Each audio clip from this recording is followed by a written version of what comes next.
The रॅशनलिस्ट मूवमेंटमध्ये आपले स्वागत आहे. मित्रांनो, या अगोदरच्या काही व्हिडिओंमध्ये त्या व्हिडिओमधील विषयाच्या संदर्भाने आवश्यक वाटले म्हणून आम्ही टुन्नी गँग, ज्यांना आपले महापुरुष मानते, अशा काही ऋषींच्या बळजबरीने केलेल्या संभोगाच्या संदर्भाने काही ओझरते उल्लेख केले होते.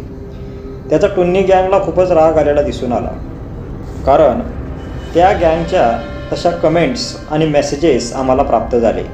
तेव्हा या विषयाची थोडी का होईना पण सविस्तर चर्चा करण्याच्या उद्देशाने आम्ही आजपासून या गँगच्या पूर्वजांनी लिहून ठेवलेल्या वेद, पुराण व इतर सर्व पुचाट साहित्याचा उकिरडा मुळापासून उकरण्याचे ठरवले आहे. विशेष म्हणजे ही टुन्नी गँग या सर्व साहित्याला आजही खूप पवित्र मानते आणि आपल्या जीवनामध्ये त्या साहित्यात सांगितलेल्या सर्व बाबींचा अंगीकार करण्याचा प्रयत्न करते. हा उकिरडा उकरण्याची सुरुवात आपण पुराणांपासून करणार आहोत. पुराण ग्रंथ एकूण 18 असल्याचे मानले जाते. या ग्रंथांची निर्मिती व्यासाने केल्याचे टुन्नी गँग सांगते.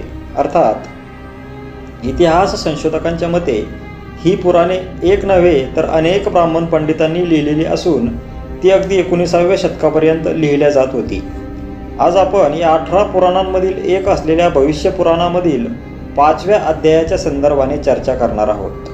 संशोधकांच्या मते भविष्य पुराण हे पुराणांमध्ये सर्वात शेवटी रचले गेलेले असून ते 19व्या शतकात रचले गेलेले आहे, कारण त्यात व्हिक्टोरिया राणीची चर्चा आलेली आहे. आज आपण चर्चेसाठी पंडित बाबुराव उपाध्याय यांनी अनुवाद केलेली भविष्य पुराणाची प्रत घेणार आहोत. भविष्य पुराणाचा हा प्रथम खंड असून त्याचे प्रकाशन सन 2012 मध्ये हिंदी साहित्य संमेलन प्रयागचे अध्यक्ष विभूती मिश्र यांनी केलेले आहे. ही या भविष्य पुराणाची द्वितीय आवृत्ती आहे. अर्थात हे पुराण संस्कृत आणि हिंदी भाषेत असून चर्चेदरम्यान मराठीत त्याचा अर्थ उलगडण्याचा आम्ही प्रयत्न करू. आपल्या चर्चेत या पुराणातील पान नंबर 57 ते पान नंबर 67 या 10 पानांत असलेला 5वा अध्याय असेल. टुन्नी गँग आणि त्यांच्या पुचाट पूर्वजांच्या मनात स्त्रियांविषयी किती जहर भरलेले आहे ते आपणास या अध्यायावरील चर्चेदरम्यान लक्षात येईल. या अध्यायाचे नाव आहे स्त्रियांच्या शुभ आणि अशुभ लक्षणांचे वर्णन. मित्रांनो, अध्याय सुरू करण्यापूर्वी आपण याची पार्श्वभूमी थोडीशी लक्षात घ्यायला हवी. या अध्यायामध्ये शतानिक नावाच्या राजाला सुमंतू हा ब्राह्मण पंडित धार्मिक कथा सांगत आहे. आता हा शतानिक कोण आहे तर महाभारतामध्ये जे पांडव आहेत त्यातला जो अर्जुन आहे त्या अर्जुनाचा मुलगा अभिमन्यू, अभिमन्यूचा मुलगा परीक्षित, परीक्षितचा मुलगा जनमेजय आणि जनमेजयचा मुलगा म्हणजे हा शतानिक. आणि त्याला जो धार्मिक कथा सांगत आहे तो सुमंतू हा ज्याने वेदांची आणि पुराणांची निर्मिती केली असे टुन्नी गँग सांगते, त्या व्यासाचा हा शिष्य आहे. चला तर आपण सुरुवात करूया.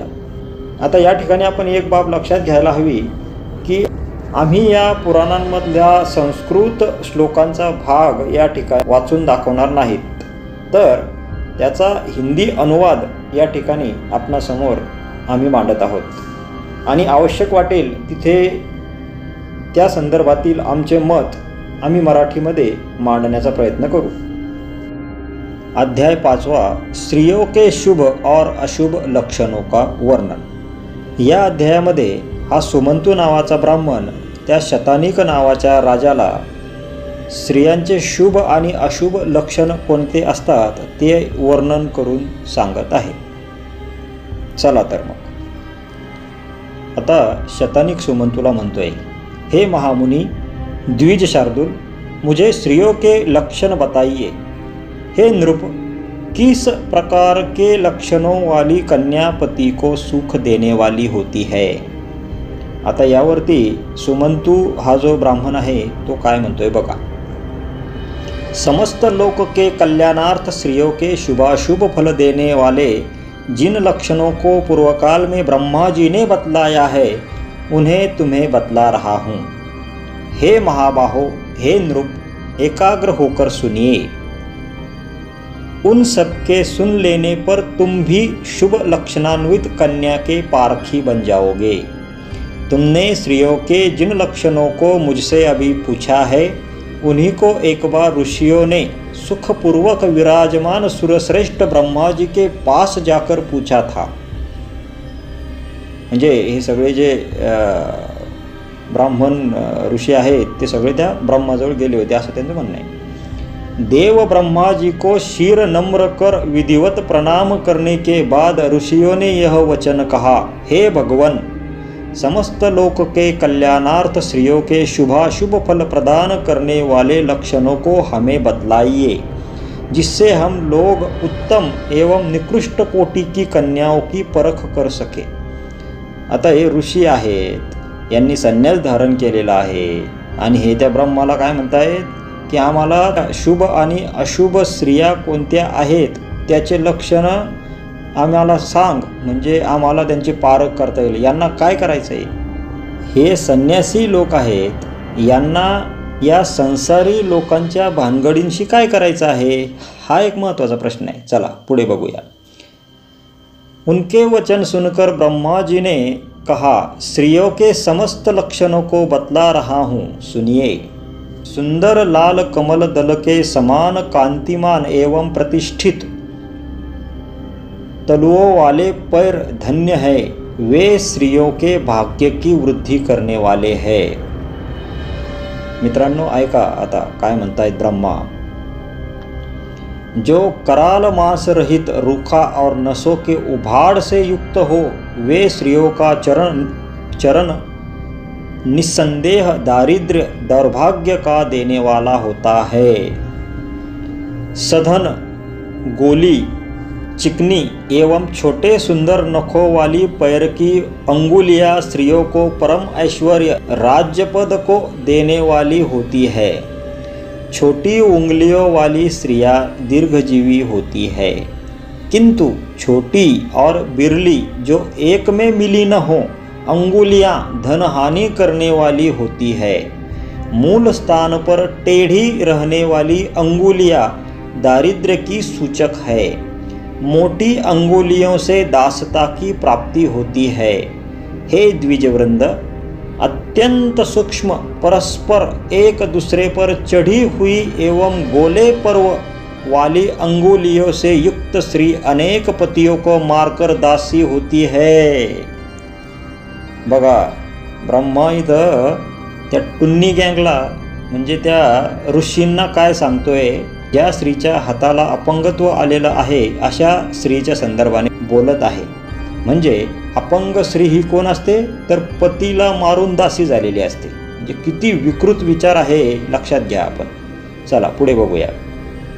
उच्च पर्व से युक्त अंगूठे, उन्नत अग्रभाग वाली कोमल अंगुलियां रत्न एवं स्वर्ण लाभ की सूचना देती है। इसके विपरीत जो होती है वे विपत्ति में डालने वाली होती है।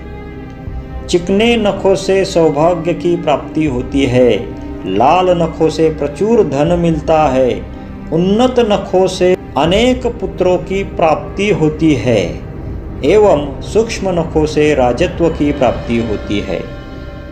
आता बघा हा ब्रह्मा काय सांगतोय त्या टुन्नी गँगला, उन्नत नखों से अनेक पुत्रों की प्राप्ति होती है।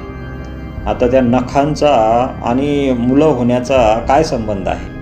जगद्गुरु तुकोबराय म्हणतात, नवसे कन्यापुत्र होती का करणे लागे पती। आणि हा ब्रह्मा या ऋषींना काय सांगतोय की ज्या स्त्रीच्या हाताचे जे नख आहेत ती उन्नत असतात म्हणजे विकसित असतात, त्या स्त्रीला काय होतात म्हणे अनेक पुत्र होतात। बघा या ब्राह्मणांचे डोकं। चला पुढे बघू। स्त्रियों के पांडूर टूटे फटे रुखे नीले एवं धूमिल तथा खर नखों से निर्धनता बढ़ती है। उनके पीले नख अभक्ष भक्षण की सूचना देते हैं। इसी प्रकार यदि स्त्रियों के चिकने गोले शिराओं नसों को ढके हुए गुल्फ एड़ी के ऊपर की गांठ हो तो वे नुपुर से सर्वदा शब्दायमान रहने वाले तथा बांधों से युक्त करने वाले होंगे। शिराओं से रहित शरकांड के समान गौर वर्ण से युक्त सुंदर गोले एवं छोटी छोटी रोमावलियों से सुशोभित स्त्रियों की जंघाई परम सौभाग्य एवं हाथी घोड़े की सवारी देने वाली होती है। रोमावली से युक्त जंघा वाली स्त्री कष्ट का अनुभव करती है। बघा आता स्त्रियांच्या कोणत्या भागाचं वर्णन ब्रह्मा या टुन्नी गँगला करून सांगत आहे ते माझ्या मित्रांनो थोडंसं काळजीपूर्वक ऐका। काय म्हणतायत बघा, रोमावली से युक्त जंघा वाली स्त्री कष्ट का अनुभव करती है, इसी प्रकार जिसकी पिंडली ऊपर की ओर खिंची हुई सी हो वह बहुत भ्रमण करने वाली होती है। कौओं के समान जंघे वाली और भ्रूरी स्त्री अत्यंत बकवादिनी और पति का नाश करने वाली होती है। या ब्राह्मणांच्या नजरा स्त्रियांच्या कोणत्या भागातल्या अवयवांवरती आहेत हे थोडं लक्षात घ्या बांधवांनो। आणि या ग्रंथांना हे पवित्र ग्रंथ म्हणतात। आणि वर्णन स्त्रियांच्या देहाच्या कोणत्या अवयवांचं चालू आहे ते आपण थोडं लक्षात घ्या। आणि हे यांचे पवित्र ग्रंथ आहेत। बघा पुढे आता, बिल्ली और सिंह के घुटनों के अनुकरणीय घुटनों वाली स्त्रियां लक्ष्मी की प्राप्ति कर सौभाग्य एवं अनेक पुत्रों को भी प्राप्त करने वाली होती है। इसी प्रकार कलश के समान घुटनों वाली स्त्रियां अधिक मार्ग चलने वाली होती है। मांस रहित घुटनों वाली स्त्रियां उलटा होती है। बघा आता जी स्त्री वीक असेल, गरिबीमुळे ज्या स्त्रियांना पुरेसं अन्न भेटत नाही, अशा स्त्रियांना हा ब्रह्मा काय म्हणतोय तर त्या उलटा असतात म्हणतायत। बघा, शिराओं से व्याप्त घुटनों वाली स्त्रियां हिंसक स्वभाव वाली होती है। बघा म्हणजे ज्या स्त्रियांच्या अंगावर शिरा जास्त दिसतात त्या कशा असतात म्हणे, हिंसक स्वभावाच्या असतात। चला पुढे बघूया। अत्यंत कुटिल, रूखे टूटे फूटे अग्रभाग वाले, गुड़ के समान लाल वर्ण वाले, एक एक रोमकूप से अनेक संख्या से उत्पन्न होने वाले रोम एवं कशों से युक्त अत्यंत पिंगल वर्ण की नारी विषतुल्य समझनी चाहिए। वह पापिनी एक सप्ताह के भीतर ही अपने पति का नाश करती है, इसमें संदेह मत मानिए। बघा स्त्रियांविषयी या ब्राह्मणांचं काय मत आहे ते आपण लक्षात घ्या मित्रांनो। हाथी के शुंडा दंड के समान चढ़ाव उतार वाले, कदली के रंग के समान गोरे चिकने एवं शीतल करब के समान मनोहर एवं स्निग्ध उरु प्रदेशों से स्त्रियां सर्वदा कामदेव का सुख भोगने वाली होती है। उरु म्हणजे मांडी, स्त्रियांच्या मांडीचं वर्णन या ठिकाणी चालू आहे मित्रांनो। या ब्राह्मणांची ही विकृती थोडी काळजीपूर्वक ऐका आणि यांची किती सडकी मनोवृत्ती आहे हे थोडं लक्षात घ्या। ऐसे उरुओं से युक्त स्त्रियां परम दुर्भाग्यशील होती हैं। बहुत रोमावली से युक्त उरुओं से उसे बंधन की प्राप्ति होती है। उसी प्रकार सूक्ष्म उरुओं वाली स्त्रियों का वध होता है, ऐसा लोग कहते हैं। आता कोणते रिकामचोट लोक यांना सांगायला आले कोणास ठाऊक। मध्य में छिद्र भाग वाले उरुओं से प्रभुत्वहीनता की प्राप्ति होती है। पहा काय म्हणतायत ब्रह्मा टुन्नी गँगला, हे द्विज, संध्या के समान मनोहर वर्ण वाले सूक्ष्म रोमावली से सुशोभित स्थूल जंघे स्त्रियों के परम प्रशंसनीय माने जाते हैं। वे विशेष रति सुख प्रदान करने वाले होते हैं। आता हे सगळे संन्यासी आहेत आणि यांना रति सुख म्हणजे संभोग क्रिया। मग यांना काय माहिती की कोणत्या स्त्रियांपासून कशा पद्धतीचं रति सुख मिळतं, म्हणजे तीही चर्चा ही संन्यासी टुन्नी गँग करते, हे लक्षात घ्या। स्त्रियांविषयी यांच्या मनात किती विकृती भरलेली आहे, किती गटारगंगा भरलेली आहे ते या ग्रंथातील या वर्णनावरून तुमच्या लक्षात येत असेल। चला पुढे बघूया। जिस स्त्री का योनि प्रदेश रोम रहित समान एवं संधियों से सुश्लिष्ट हो, वह चाहे नीच कुल में ही उत्पन्न क्यों न हुई हो, राजा की पत्नी होती है। पाय बामना काय सांगतायत बघा, स्त्रियांच्या कोणत्या अवयवाचं वर्णन चालू आहे। माझी तर जीभ सुद्धा रेटत नाहीये हे सांगायला तुम्हाला। आणि टुन्नी गँग या ग्रंथांना पवित्र ग्रंथ म्हणते. आणि काय वर्णन चालू आहे, एखादा पॉर्न बुक वाचतोय, पॉर्न स्टोरी वाचतोय, या पद्धतीनं यांच्या पवित्र ग्रंथामधलं हे वर्णन सगळं चालू आहे. जिस श्री का योनि प्रदेश रोम रहित समान एवं संघियों से सुश्लिष्ट हो, वह चाहे नीच कुल में ही उत्पन्न क्यों न हुई हो, राजा की पत्नी होती है. पीपल के पत्ते के समान, कछुए के पीठ के समान ऊपर की और उन्नत चंद्रबिंब की भांति कलश के समान आकार वाला योनि प्रदेश स्त्रियों के लिए परम प्रशस्त बतलाया गया है. वह उनके रति एवं सौभाग्य की वृद्धि करने वाला है. काय स्त्रियांच्या संदर्भातलं या ठिकाणी दिलेलं आहे, याच्यावरती काय प्रतिक्रिया द्यावी तुम्हीच सांगा मित्रांनो. धर्मग्रंथ पवित्र आहेत का?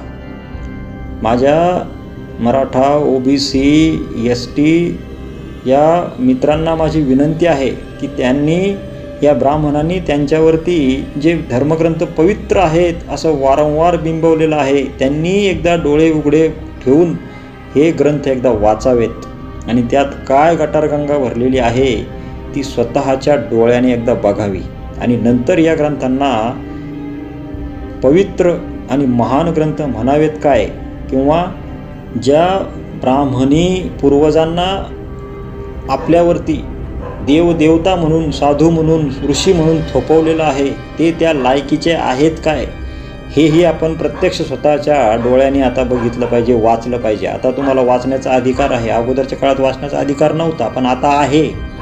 त्यामुळे त्याचा आपण आता वापर केला पाहिजे. हे साहित्य अगोदर कुणालाही उपलब्ध नव्हतं, ब्राह्मण ते कुणालाही देत नव्हते. त्यामुळं या ग्रंथांमध्ये काय गटारगंगा भरलेली आहे ती फक्त त्यांनाच माहिती होती. परंतु आता हे ग्रंथ सगळ्यांना उपलब्ध झालेले आहेत, त्यामुळे प्रत्येकानं हे वाचले पाहिजे आणि त्यातली ही गटारगंगा आपण स्वतः ही बघितली पाहिजे आणि आपल्या सर्व मित्र परिवारालाही आपण सांगितली पाहिजे.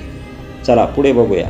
जो तिल के पुष्प की भांति हो, आगे की और पशु की खुरों की भांति दिखाई पड़ता हो. मित्रांनो, हे योनीचं वर्णन चालू आहे. योनीचं वर्णन, स्त्रियांच्या योनीचं वर्णन चालू आहे, लक्षात घ्या.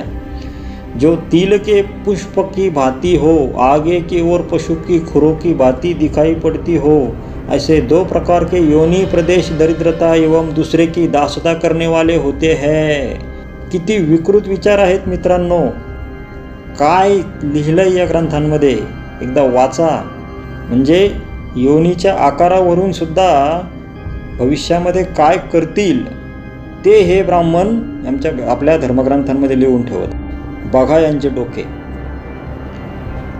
उलूखल के समान योनियों से शोक प्राप्ति होती है, जिसका मुख प्रदेश सर्वदा फैला हुआ हो, ऐसा योनि प्रदेश मरण की सूचना देता है. बघा काय याच्यावरती काय प्रतिक्रिया द्यावी, आम्ही निशब्द झालोय. असुंदर, दुर्गंधी युक्त, मांस रहित, हाथी के समान रोमावली युक्त प्रदेश स्त्रियों की दुश्शीलता, दौर्भाग्य एवं दारिद्र्य के सूचक होते हैं. मित्रांनो, या पुढचं वर्णन मला वाचता येणार नाही. असे एकूण 10 पानं आपल्याला वाचायची होती. हा पूर्ण अध्याय आपल्याला आज संपवायचा होता, पण इथपर्यंत वर्णन वाचूनच माझं डोकं बधीर झालेलं आहे. आणि याच्यावरती काय प्रतिक्रिया द्यावी तेच मला समजत नाही आहे. या टुन्नी गँगलाही माझी विनंती आहे की जरा डोळे उघडे ठेवून तुम्ही ज्या ग्रंथांना पवित्र धर्मग्रंथ मानतात ते धर्मग्रंथ तुम्हीसुद्धा एकदा वाचा आणि तुमच्या पूर्वजांनी काय घाण करून ठेवलेली आहे, काय घागंदरी करून ठेवलेली आहे ती तुम्ही एकदा तुमच्या स्वतः डोळ्याने बघा आणि नंतर आमच्यासारख्यांवरती शिंतोडे उडवण्याचा प्रयत्न करा. तुम्ही आम्हाला शिव्या घालता, आमच्या माय बहिणी काढता, पण आम्ही फक्त पोस्टमन आहोत. तुमच्या पूर्वजांनी जी घाण करून ठेवलेली आहे ती फक्त आम्ही जनतेपर्यंत, आमच्या मित्रांपर्यंत, बांधवांपर्यंत, भगिनींपर्यंत घेऊन जातोय. पोस्टमनचं काम करतोय आम्ही आणि तुम्ही पोस्टमनवरती शिव्यांचे लाखोले वाहत आहेत. अरे खरे जे गुन्हेगार आहे ते तुमचे पूर्वज आहेत. तुम्हाला काय शिव्या द्यायच्या आहेत, काय अश्लील शब्द वापरायचे तुम्ही ते त्यांच्याबद्दल वापरायला पाहिजे, आमच्याबद्दल नाही. आमचा यामध्ये काहीही दोष नाही. आम्ही फक्त आमच्या मित्रांना, आमच्या माता भगिनींना, आमच्या बांधवांना आम्ही सज्ञानी करीत आहोत. जय संविधान. मित्रांनो, द रॅशनलिस्टच्या माध्यमातून भ्रमवादी टुन्नी गँगची सर्वंकष हरामखोरी बाहेर आणण्याचे काम आम्ही सुरू केले आहे. आपणास आमचे हे काम कसे वाटते ते कमेंट करून नक्की कळवा. आमचे यूट्यूब चॅनल, इंस्टाग्राम अकाउंट आणि फेसबुक पेज नक्की लाईक करा, सबस्क्राईब करा आणि शेअर करा. लिंक खाली दिली आहे. धन्यवाद.